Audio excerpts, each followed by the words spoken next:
ओम शांति। आज हम अशरीरी स्थिति को विस्तार से समझेंगे।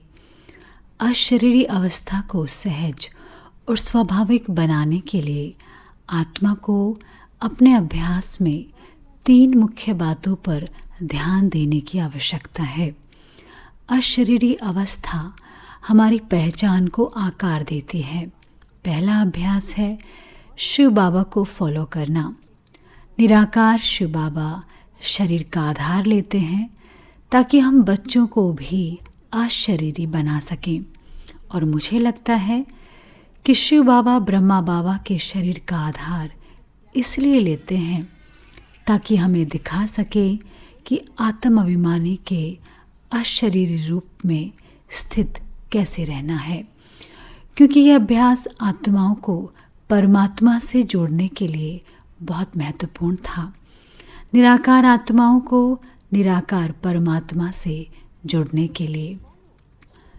तो शिव बाबा को निराकार रूप में फॉलो करने का अर्थ है उनसे शक्ति प्राप्त करने की कला को मास्टर करना, और इसके लिए हमें आत्म अभिमानी के अशरीरी स्वरूप में रहने की ज़रूरत है। निराकार होने की अशरीरी अवस्था का यह अभ्यास करना हमें हमारी अविनाशी पहचान में स्थित करता है। दूसरा अभ्यास है अव्यक्त ब्रह्मा बाप को फॉलो करना। अव्यक्त ब्रह्मा बाबा ने 1969 में संपूर्ण बनने पर प्रकाश का लाइट का शरीर प्राप्त किया। उन्होंने स्थूल शरीर में रहते हुए अशरीरी होने का अभ्यास करके इस फरिश्तेपन की स्थिति को प्राप्त किया, और अपने फरिश्तेपन में आत्मा स्थूल शरीर और स्थूल संसार के सभी पदार्थों और भौतिक साधनों या वाइब्रेशन के खिंचाव से परे रहे।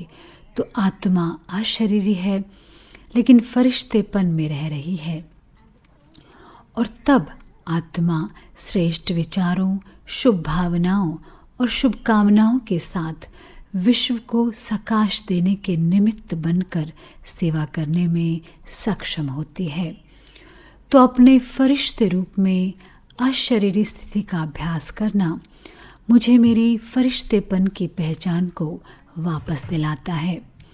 तीसरा अभ्यास है साकार ब्रह्मा बाबा को फॉलो करना, और ब्रह्मा बाबा साकार दुनिया में कर्म करते हुए भी अशरीरी स्थिति में रहे।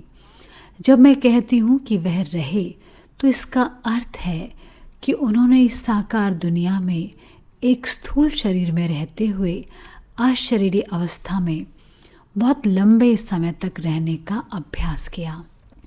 और जिस जागरूकता और अभ्यास ने उन्हें ऐसा करने में मदद की, वह यह थी कि उन्होंने खुद से कहा, मैं आत्मा, मैं एक अशरीरी स्वरूप हूँ, और इस अशरीरी रूप में मैं करावनहार हूँ, और मैं इस शरीर को कर्म करने के लिए प्रेरित कर रहा हूँ।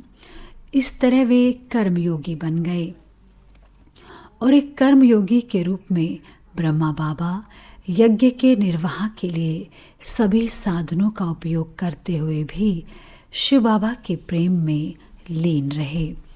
उन्होंने हर एक चीज़ का सार्थक तरीके से उपयोग किया, क्योंकि उन्हें अपने कर्मों के परिणाम पर अशरीरी स्थिति के प्रभाव का ज्ञान था। अशरीरी स्थिति ने उन्हें कर्मों की जिम्मेवारी निभाते हुए कर्मों के बंधन से मुक्त कर दिया। इस अभ्यास ने उन्हें अपने शरीर और शरीर की कर्मेंद्रियों के बंधनों से मुक्त कर दिया।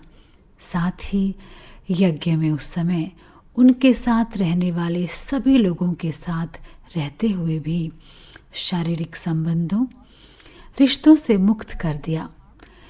इसलिए एक कर्मयोगी के रूप में अशरीरी स्थिति का अभ्यास करना हमें हमारी कर्मातीत अवस्था और हमारी दिव्य पहचान तक ले जाता है। शरीर और शरीर के इंद्रियों से परे उपराम होने का अभ्यास करना और इन 3 अवस्थाओं निराकार, फरिश्तेपन और कर्मयोगी का नियमित रूप से प्रयोग करना हमें हमारी अशरीरी अवस्था को प्राकृतिक, सहज और आसान बनाने में मदद करेगा।